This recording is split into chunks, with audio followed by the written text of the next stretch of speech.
Well guys, it's officially the fall season, and what better way to celebrate fall season than with a pumpkin inspired dish.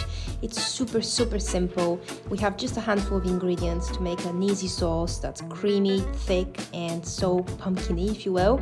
It's super easy, literally about 10-15 minutes job for a quick dinner, and so delicious. So we're gonna need some pumpkin puree. You can make it yourself, you can buy it from a can, either way, you just need a nice pumpkin puree.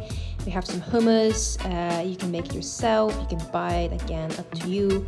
We need some pasta that I've already pre-cooked, and we have some dried mixed herbs, but really you can adjust the recipe based on your preference. It really doesn't matter what you add.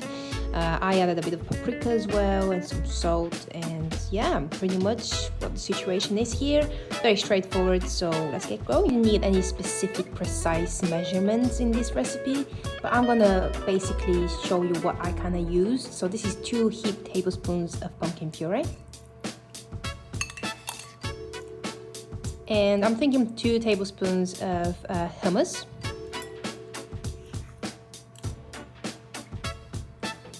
About a teaspoon of nutritional yeast flakes. Mixed herbs, I'm just gonna eyeball it. Salt, probably about 1/4 teaspoon. Touch of smoked paprika. Some black pepper.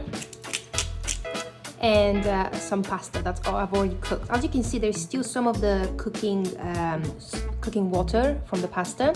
I've intentionally kind of kept some water just because I will need to mix this and so that it becomes a little bit looser.